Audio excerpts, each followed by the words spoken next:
Hey guys, welcome back to our channel at Gue akan share satu video seru-seruan ngobrol santai gue bersama seorang teman yang notabene seorang ibu, seorang istri, seorang anak, dan pengusaha guys. So, simak videonya dari awal hingga akhir dan jangan lupa untuk subscribe, untuk like and share this video karena sharing is caring. Dan jangan lupa untuk klik tombol belnya supaya gak ketinggalan untuk melihat video-video menarik selanjutnya. Bye!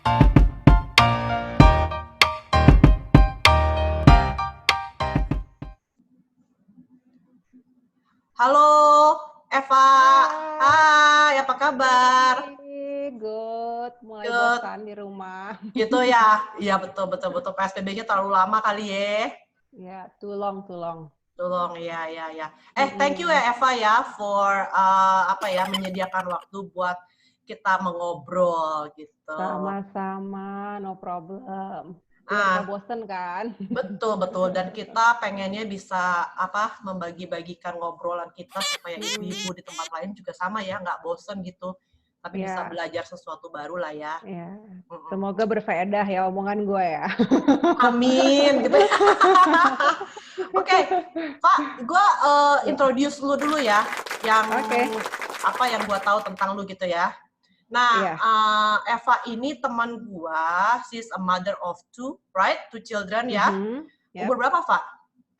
Umur 10 sama 8. Oke, berarti masih SD ya? SD, kelas 4 sama kelas 2. Oke. Nah, she's also a wife and a daughter. Dia juga founder ya dari M's Kitchen, dari Kini Dessert dan Junior Culinary Academy, dan juga part of Tulipware Group, betul ya? Ya. Ya, oke. Nah, Pak, tell me about yourself, mungkin your education background, your family background. Okay, just tell me about you. Okay, so aku anak paling gede. I have two siblings. Satu di Jakarta, satu di Bandung. And then waktu aku umur 12 tahun, I got sent to the US, to Houston, Texas tepatnya. Waktu itu yang tahun 98 gitulah. Jadi kan yang semua pada dikirim-kirim. Nah, aku salah satu yang dikirim ke Amerika sama orang tua aku. Terus I grew up there. I live in Texas for 14 years. I got married there. I have my kids there. And then I went back to Indonesia tahun 2012. I see. Terus nah, ya udah. Waktu lu di sana berarti itu kan teenager ya? Lu living by yourself gitu di sana? Enggak, I have two aunts over there. Jadi my mom's sister gitu. I see.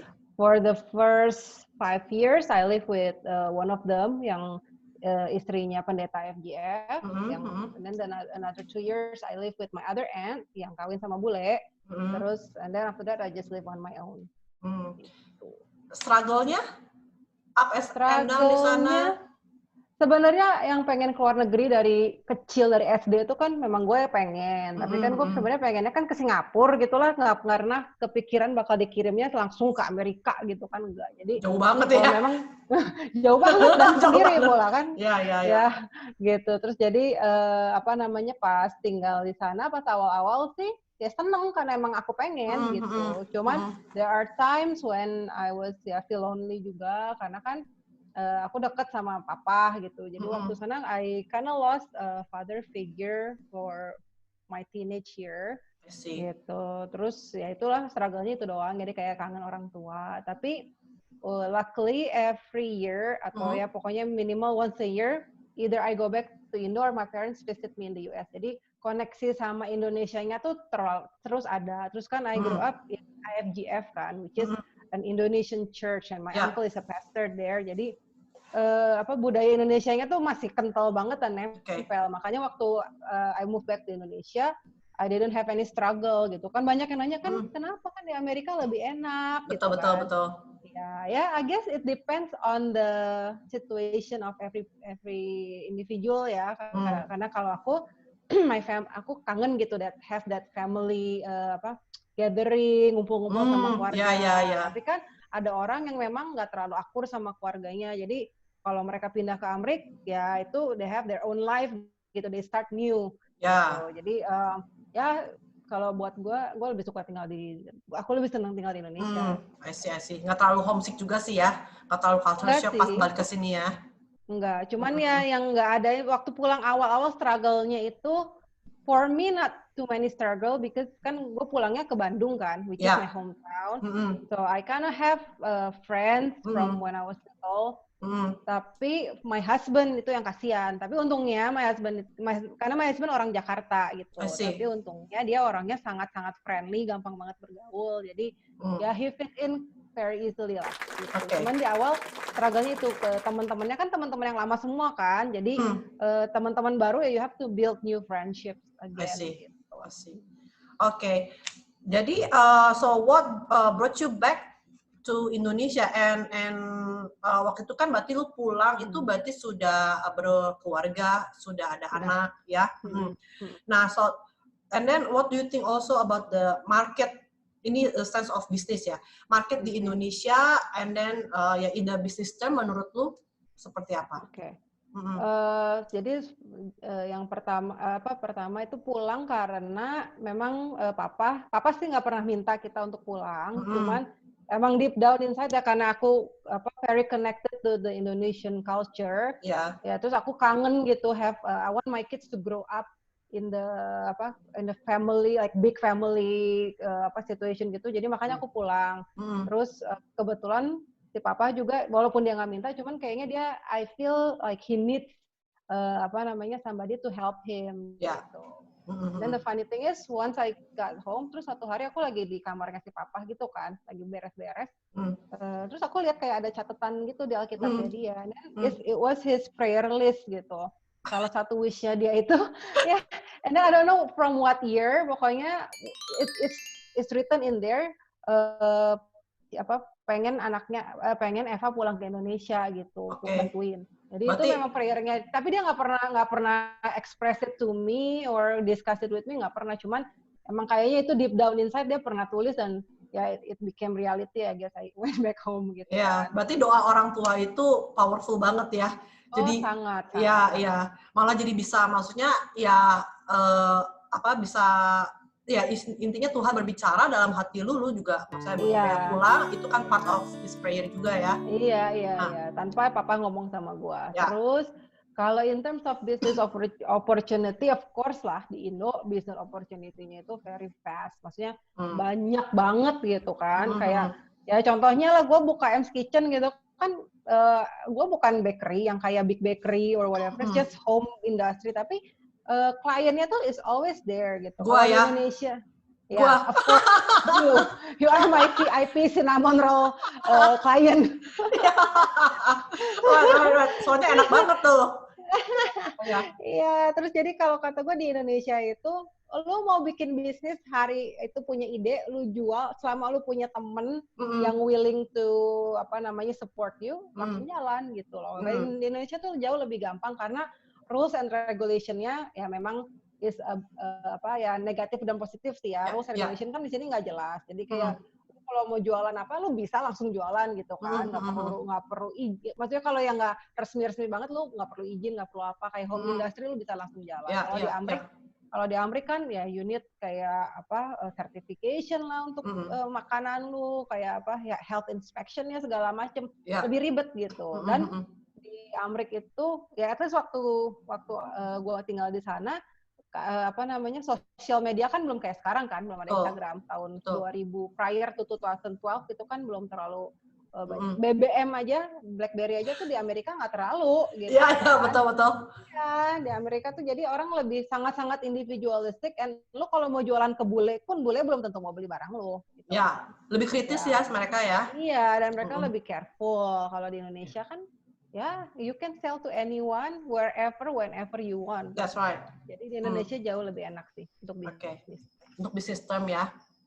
In my opinion ya. Ya. And then, sekarang tell me about how you started your business. What is the first thing you built? The first thing I built, aside from my family business kan, yang personal. Personally itu gue bikin, gue lupa ya yang mana dulu, M's Kitchen apa Junior Culinary, gue lupa. Atau bareng. Kayaknya enggak deh. Ya tapi mungkin about the same time lah, beda dikit, beda-beda tipis. Yang M's Kitchen dulu, yang M's Kitchen itu memang awalnya gua tuh kan dari sejak punya anak yang pertama, kan I quit my job di Amerika, and then I just become a stay at home mom. Terus ya udah gue kan orangnya nggak bisa diem juga kan, kayak I have to do something, I have to make something gitu ya. Mulai baking, otodidak belajar sendiri waktu di Amerika. Terus pulang ke Indo, gue kangen gitu makanan-makanan yang biasa gue makan di Amerika. That's right, yes. Ya makanya yang tradisi classic American food gitu, I miss it so much. Terus di Indo nggak, di Bandung especially I cannot find it. Jadi ya udah bikin aja sendiri. Ya, terus gue upload. Ada yang mau dong cobain, mau dong pesan, ya udah akhirnya disitulah terjadinya mulanya M's Kitchen tuh dari situ gara-gara gue bikin quiche kalau nggak salah. Kan Indo jarang kan quiche, paling cuma di Starbucks gitu. That's right. Mulainya M's Kitchen terus berlanjut sampai itu dari 2013 apa 2014 gitu. Sekarang udah mau 7 tahunan lah, 6-7 tahun.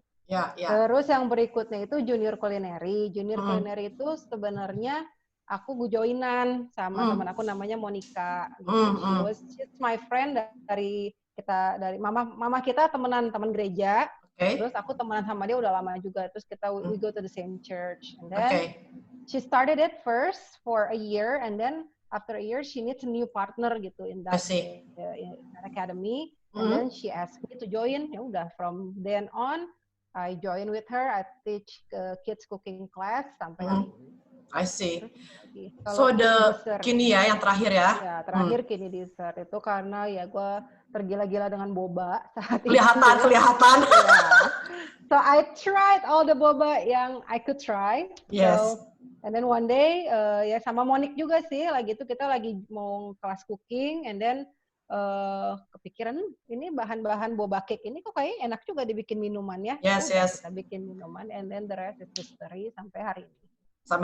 Keren. Berarti dari ini ya, ada yang start bisnis itu dari hobi, and then dari sesuatu yang mungkin kita miss, kita cari juga susah, lalu kita jadi try gitu ya. Do all these businesses yang tadi lu cerita tuh yang 3 ya, is it really relate to your passion, and then do you believe that the works or the job that you are doing itu harus align with the passion, and passion take a very big roles. Iya, kalau gua aku menganut prinsip you have to do it with your heart gitu. You do something with, kalau kamu melakukan sesuatu dari hati kamu, itu akan sampai ke hati orang yang yang you serve or you deliver gitu. Jadi harus benar-benar dari passion. If it's not passion, kayaknya gue orangnya terlalu menggebu-gebu gitu untuk not do anything from my heart gitu. Jadi definitely has to come from passion, from what you love.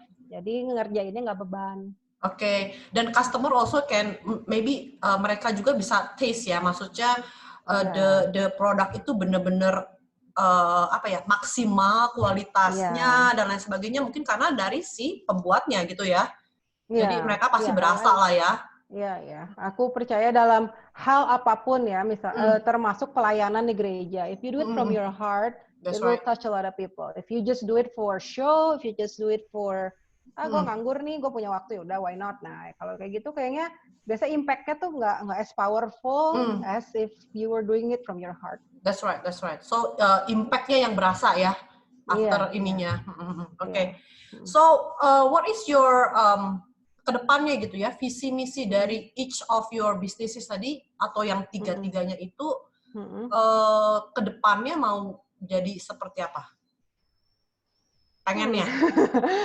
Sementara ini sih I'm just doing it for passion. Pengennya ke depan ya pengennya sih tetap konsisten, maksudnya tetap jalan terus tiga-tiganya. Cuman ya gue sekarang struggle-nya managing my time sih honestly gitu. Kayak sekarang kan yang produk terbaru gue yang M's Kitchen itu kan cookies kan, American cookies. Nah, itu takes habisin waktu gue banget gitu. Jadi gue bangun dari melek mata itu udah cookies, dari cookies ngerjain kini, pulang dari kini sampai malam bikin cookies lagi gitu. Jadi strugglingnya tuh time. Kalau gue mau make it big ya probably I need to have to hire some help gitu. Cuman That's right. memang adalah cita-cita pengen jadi ya household name lah, brandnya jadi besar ya pengen lah. Ya, pastilah ya. Oke, good. Hmm. So, kalau itu kan kita tahu ya pelaku bisnis apalagi sekarang lagi PSBB tiba-tiba banyak bakat-bakat terpendam keluar gitu dari ibu-ibu gitu ya. Nah, semua yang berjamuran semua gitu ya. Iya betul.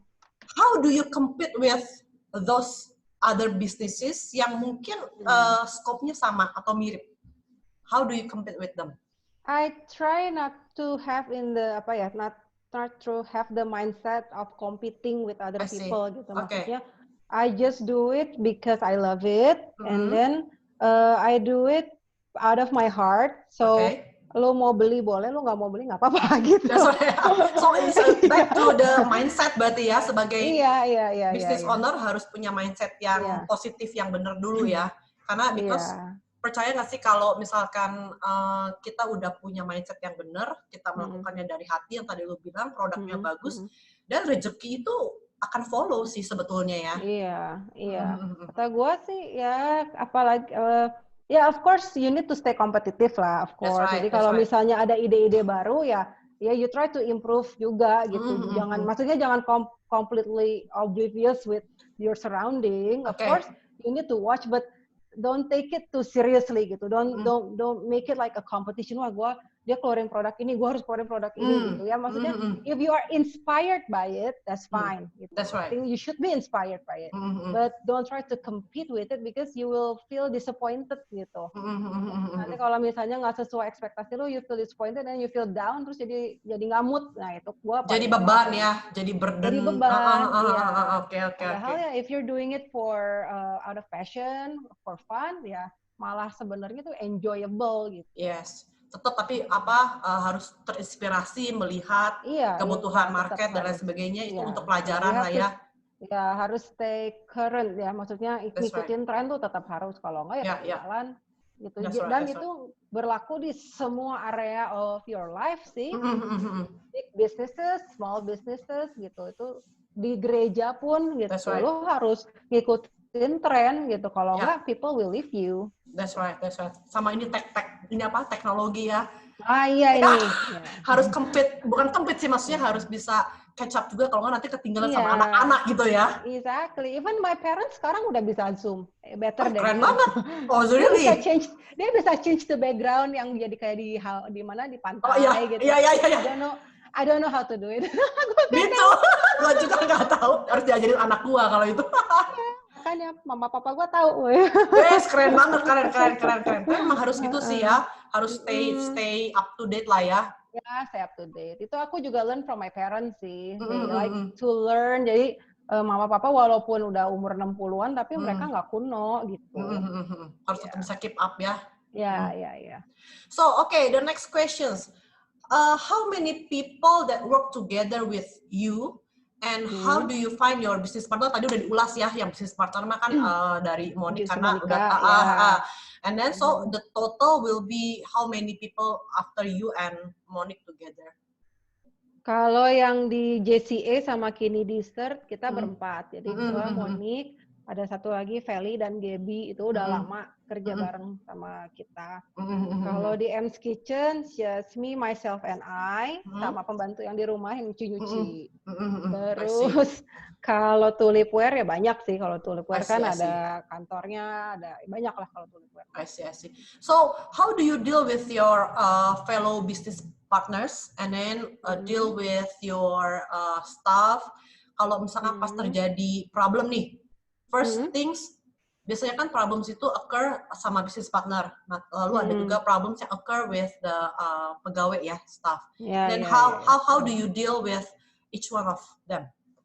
Kalau sama business partner, sama Monique ya, mainly because that's my partner gitu, benar-benar my business partner itu dia. In the beginning ya kita ada cekcok, ya butuh adaptasi sih. Ini betul. Udah tahun dari 2014 sampai sekarang kan 6 tahun. Oh iya. Iya, jadi ya kita evolve juga gitu. Jadi ada certain characters dia yang gua ambil, ada certain character gua yang dia ambil. Jadi we adapt ya, like marriage, like That's right. like gitu. Jadi ya kita adapt, ya harus sabar sih, kuncinya itu harus sabar. Dia juga sabar, gue juga harus sabar gitu. Kalau sama yang lain-lain, ya intinya sabar sih kuncinya di mana-mana. Intinya mah kayaknya sabar dan harus punya mindset yang harus win-win solution ya. Jadi istilahnya nggak sama kayak marriage tadi lu bilang, tidak hold to the ego masing-masing, tapi bisa collab gitulah ya. Ya, cuman kalau sama karyawan, maksudnya ya ada batas juga sih. Maksudnya kalau mereka nggak jujur dan udah lu kasih kesempatan berkali-kali, ya 3 strike then you're out gitu, something like that ya. Maksudnya tetap kita harus disiplin orang juga, kalau enggak nanti yang lain ngeliat si ibu mah nggak disiplin sama yang itu gitu, pilih kasih atau yang itu mah nggak apa-apa, bikin kesalahan terus tapi dia maafin terus gitu. Kalau kata gue ya tetap kita harus ada disiplin boundary-nya juga gitu. Dan jangan apa? Nggak apa-apa, terusin dulu. Dan yang gue take from growing up in the US, gue tuh orangnya straightforward gitu. Kalau di Indonesia kan culture-nya sungkan, nggak enak. Oh ya, that's right. Yes, exactly. Sorry, I cannot do that gitu. You take me as I am gitu. Kalau gue nggak suka ya I will show you I don't like. Gitu.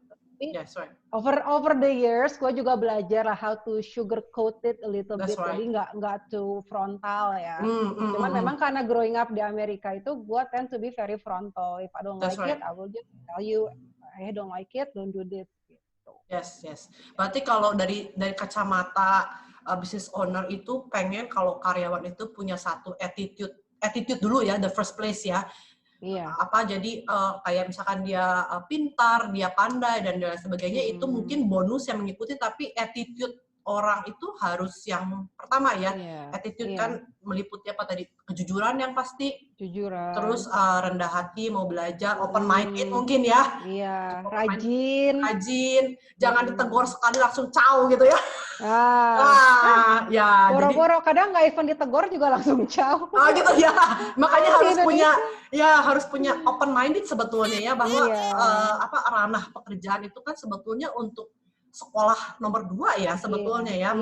Bukan apa sih, kadang-kadang gue suka ngobrol gitu ya. Kadang-kadang memang melihat satu perusahaan itu seperti money maker, padahal kan sebetulnya itu seperti ranah buat mereka belajar sebetulnya. Betul. Karena kita pernah kerja juga sih ya. Jadi pernah punya bos yang begini begitu dan yang gitu. Jadi kita juga. I think it's very important sih, maksudnya untuk teach ke anak-anak kita ya. Walaupun mungkin kita orang tua kita mapan atau gimana, tapi important kayak that's what my parents told me juga. Kita ajarin anak-anak kita untuk be submissive gitu, have authority over them. Kerja sama orang gitu, jangan lulus langsung kerja sama keluarga gitu. Kalau menurut gua advantage itu banyak banget if you work for somebody else, if you work for big corporation if you can, or you just work for somebody else there. You need to shape your humbleness, you need to shape your servant heart. And then you can also learn from other people. Kalau kita langsung terjun ke bidang, ya maksudnya nggak generalisasiin semua salah gitu. Kalau lu kerja langsung ke keluarga lu, nggak ngomong gitu juga. Cuman kalau lu bisa kerja di tempat lain, itu bakal bikin lu a whole person gitu. Jadi lu lebih bisa ngelihat things from kacamata tuh yang nggak cuma kacamata lu doang, tapi lu dari sudut pandang yang berbeda. Jadi lu become more rich as a person gitu kalau kata gue ya. That's right. Ya, jadi ada value edit-nya lah ya. Memang nggak salah langsung orang kerja sama parents, tapi memang karena pengalaman gua mungkin mirip sama lu kerja jadi budaknya orang bule pula gitu ya. Yang is so straightforward, mereka frontal. Ya kan, A, B, lu salah, lu begini, lu nih, tapi mereka yang gua bisa yang bisa gua pelajari ya, yang dimana kita juga apply sekarang, itu kalau mereka salah, walaupun mereka tuh satu owner, mereka bos, mereka salah, terbukti kita benar, mereka apologize loh. Hebat sekali loh. Ya, and that's why, yes. Jadi gue bilang, wow, ini yang memang bukan culture di sini sih, cuma memang itu yang kita harus lakukan, seperti yang gue inget perumpamaan perumpamaan padi ya. Bulir padi kalau udah mateng dia makin berat, dia di atas, tapi dia begini karena dia serve bawahannya is a leader, not as a boss, gitu ya. True. Ya. Gue setuju sama lu. I agree. Yes. Oke, sekarang next questions. What do you do in this current pandemic COVID-19 nih yang lagi viral to organize your businesses? And what effects and how do you deal with perubahan karena si virus Mr. COVID-19 ini? Okay, what do I do? I just do what I do every day. Apa ya, kalau in term of business, karena gue bisnis gue kan online kan, jadi kayak Kini Dessert juga kan based on Grab, GoFood, jadi yang berjalan as usual. Cuman dengan adanya pandemi ini, sebenarnya waktu di awal-awal pandemi, awal-awal PSBB mulai dijalanin itu lumayan rame sih. To my surprise, jadi salesnya up. Cuman sejak mulai bulan puasa memang agak menurun. That's right. Jadi kalau Kini Dessert mah ya seperti biasa aja. Kalau M's Kitchen juga kan ini online juga ya. That's jadi gue kan client base gue juga teman-teman gitu, orang-orang yang ya once in a while orang di Instagram gitu. Jadi ya tetap aja. Cuman gue tambahin produk aja, jadi kayak cookies gitu. I see. Yes. Gue cuma tambahin itu doang sih. Kalau di Tulipware sih yang sebenarnya lebih berasa banget berartinya. Karena kalau Tulipware kan perusahaannya direct selling kan. So it requires you to meet people, it requires you to have gatherings gitu. Which sekarang kita nggak bisa. Jadi ya thank God for technology. Jadi kita banyak beberapa ibu-ibu kita encourage untuk pakai Zoom kalau mereka gathering Tulipware. Terus live IG-nya kita nyalain tiap hari. Biasa kan cuma seminggu sekali. Nah, jadi sekarang tiap hari ada live IG. Terus belakangan ini hot items-nya di Tulipware itu air fryer, which is gue juga dibantu banyak sama Monik. Dia kan demen masak, jadi dia demo. Tapi demonya bisa lewat IG story sekarang gitu. Dan itu dan I think it's good because people can share the story to forward, repost. Nah, itu yang bikin jadi naikin penjualan. Oke, berarti teknologi. Teknologi, ya. Jadi kata gue, whatever circumstances, pasti selalu ada hope, selalu ada jawaban, asal lu nggak males, asal lu mau inovasi. Dah, gitu aja. Pasti di setiap problem ada solusi, gitulah ya? Pasti, iya. Yes. Tapi intinya berarti harus mau belajar, inovasi dan harus bisa adapt to the new normal, gitu ya? Iya, betul. Dan gue lihat kayaknya di Kini Dessert, waktu lu pernah posting somewhere gitu, yang gue lihat, pasti di IG kali ya, itu kan tuh, dari situ juga sebagai wadah lu buat sedekah sebetulnya ya? Iya, jadi waktu itu ada program yang traktir your driver waktu awal-awal. Jadi ya udah kita kasih sarana, you want to treat your driver, then you just order this menu and then you can traktir, kasih makanan buat driver. Tapi in addition to that kita juga pernah bagi-bagi vitamin gitu buat driver ya. Jadi berusaha untuk menerangi dunia ini dengan cara apapun. Jadi lu percaya dong sama ini hukum tabur tuai? Itu sebetulnya kan hukum universal ya? Iya. Itu hukum universal. So you believe in that? Of course, ya. Yes. Gue juga sih. Okay, good. Nah, sekarang kan lu tadi bilang ya banyak businesses and then juga banyak menyita waktu dan lain sebagainya ya. So, what is your husband and your children's role in your businesses?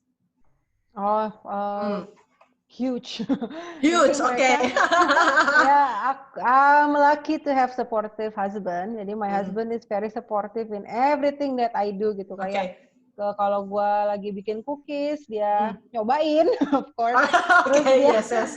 Kalau gue ada packingan keluar kota, dia yang packingin. Dulu waktu M's Kitchen beberapa tahun yang lalu, dia bikinin gue dus. Itu gue nggak even ask gitu. Dia just do it gitu. So, I'm blessed with such a great husband. Yes. Dan kalau misalnya gue lagi sibuk bikin pesanan, itu dia juga ya dia naturally dia selalu main sama anak-anak sih. Tiap hari pulang kerja tuh is his time with the kid gitu. Jadi I don't even have to ask, yes he wants to do it willingly, ya udah. Jadi pokoknya kalau udah malam mereka anak-anak gue main sama bapaknya. Oke. Anak-anak gue juga tipenya untung yang independen karena dari kecil memang gue train them to be like gue nggak suka digandrungin gitu. Yes. I hate it. Gitu. Jadi dari kecil kan gue sering gue tinggal gitu. Jadi mereka sampai sekarang sih independen sih. Jadi kalau misalnya pas lagi kemarin belajar di sekolah ya they just stay at home and they just do their work. Pokoknya mama mau tahu beres aja gitu. I check, but I do check on their work. Gitu. Kalau ada yang nggak ngerti ya, gue masih sedikit-sedikit. Kalau yang gue bisa gue ajarin, kalau nggak bisa gue kasih bapaknya. Oke. Yes. Tapi mereka very understanding sih, nggak ribet gitu anak-anaknya, main sendiri, main berdua, mereka sangat dekat. Mereka ini nggak sih suka anak-anak ikut kalau lagi ngerjain pesanan ya, misalnya lagi trial error, mereka ikut, mereka senang masa involving in baking lah, in dan lain sebagainya. When I allow them to, sometimes I do allow them, sometimes I don't. Yes. Gantung mood gue kalau gue gue lagi kesel gitu, udah jangan ngerecokin mama gitu. Tapi kalau misalnya gue lagi in a good mood, ya bantuin mama, kamu adukin ini, kamu adukin ini, ya sometimes lah, tergantung mood gue. Oke, good. So berarti peran lebih ini ya, peran spouse itu sangat-sangat penting banget berarti ya dalam kehidupan kita ya. Misalkan kita crucial. Very crucial. Jadi mau dari husband, mau dari wife, yang penting spouse itu memang harus bisa support ya, selama kita doing it something that is right gitu. Right. Oke, good. Nah, sekarang kan I also knowing that you involved juga ya in your parents' businesses gitu ya. So what is your roles there? Itu sebetulnya lu ngelakuin apa, dan waktu orang tua tuh tahu lu punya bisnis sendiri. So what they reaction waktu lu punya bisnis sendiri? Kalau di Tulipware, gue sebenarnya bagian payroll, gue ngurusin payroll, and then I do social media juga. Jadi kayak gue punya tim, tapi I usually give them ideas on what to do gitu on sosmed. Terus ya tim hore lah sebenarnya. Tim hore. Gue suka bikin event gitu. Jadi kalau kan sedangkan Tulipware itu kan company-nya event oriented juga kan, ada acara HUT, ada acara macam-macam. Jadi gue sekarang tim kreatif lah boleh dibilang gitu di kantor. Cuman karena sejak ada pandemi ini, honestly gue udah haven't been going to the office for a while since the pandemic, karena kan anak-anak school at home, and then nggak ada event gitu. Jadi gue kalau live IG gitu kan masih bisa via WA kan. Jadi, itu kalau di kantor Tulipware. Terus kalau reaksi my parents sama bisnisku sangat-sangat supportive sih. Mereka they always purchase what I sell. Good. Oke. Udahlah nggak usah bayar, mah kan kasih aja, ngapain bayar? Enggak, mama mau pesen, papa mau beli, ya udah. Gitu. Jadi my parents are very supportive. Gitu. Berarti I'm thankful. Ya. Berarti kita kalau jadi orang tua juga we will do the same to the children juga ya. That's right. And because we know that the supportive from our loved one, our spouse, our parents, and also the kids nanti when they grow up juga is play a very important roles ya. Yeah. They watch us all the time, the kids. And karena mereka support, kita juga jadi keep kewarasan gitu ya sebagai ibu-ibu. Kadang-kadang Iya. Soalnya kalau gue baking diganggu gitu nggak bisa lah. That's right. Harus konstan lah ya gitu. Iya. Oke. So last but not least, the questions. How do you organize your time between your spouse, between your children, between the businesses themselves, bisnisnya dua, yang parents and yourself, and then setelah itu any words of encouragement that you want to say to the fellow friends, ke viewers? Oke. Kalau time management, ya there are days I have to wake up earlier because I have to do bikin pesanan gitu. Jadi Kayak gue pengen bangun jam 8, tapi kalau ada pesanan ya gue nggak bisa lah, gue harus bangun jam 5. Ya. Oh, So okay. Wow. So if you wake up earlier, you have more time. Gitu. That's right. Time management gue kalau main sama anak-anak ya I allocate, maksudnya kayak dinner time, I sit with them, I pay attention to them. Terus I try not to do anything on Sunday, karena Sunday itu sacred ya. Cuman ya beberapa kali gue mencoba sesuatu di hari Minggu, tapi at the end gue simpulkan di hari Minggu itu ya better you just not do anything. Spend time with your family. Terus kayak kalau between businesses ya struggling sih, aku juggling juga gitu. Kayak kalau sebelum pandemi ini, jadi gue bagi-bagi gitu, hari-hari tertentu gue ke kantor, hari-hari tertentu I teach cooking, and then if I teach cooking, then I help jaga toko di Kini dessert gitu. Kalau baking ya I do baking at night or baking early morning. Oh, I see. Ya, so harus pintar-pintar manage waktu lah. Tapi bisa, gitu, masih doable. I still can watch my K-drama at night. So. Wow, keren. For relaxing time lah ya. Iya, time. That's right. Yeah. Terus apa tadi terakhir? Pesan buat teman-teman. Yes. Stay healthy ya, first and foremost. Terus just try to be creative, be innovative gitu, supaya kita tetap bisa keep our cash flow going. And yang paling penting lagi on top of all of that is utamakan Tuhan, andalkan Tuhan. Itu paling penting. Jadi semua ide kita, semua kreativitas kita itu source-nya ya dari Tuhan. Gitu. Oke. Jadi jangan intinya mah kalau dalam keadaan sekarang mungkin banyak orang yang teman-teman di luar sana yang nggak begitu mudah situationnya, tetap kembali lagi harus ya ibadah dulu. Andalkan Tuhan. That's right, andalkan Tuhan dulu, and then bisa fokus dan mencari satu inspirasi inovasi yang akan bisa dilakukan gitulah ya. Iya, pasti Tuhan kasih kok. Maksudnya all of my businesses itu nggak pernah yang gua sampai pokoknya selalu Tuhan tuh bukain jalan aja intinya. Kadang gue nggak kepikiran, kok bisa kepikir gitu ya, kok gue bisa dapat resep itu ya, kok bisa work very well ya. Terus one thing lead to another, gue yakin itu Tuhan sih, nggak mungkin gue impossible. Gue kan I'm not gue bukan expert in baking, I'm not expert in boba gitu, tapi Tuhan kasih inspirasi, terus Tuhan bukain jalan step by step, dia guide gitu. And I think I see that with my parents' business as well, and I see that in a lot of other believers, orang-orang yang anak-anak Tuhan juga. Tuhan kasih jalan gitu. Jadi emang first and foremost andalkan Tuhan.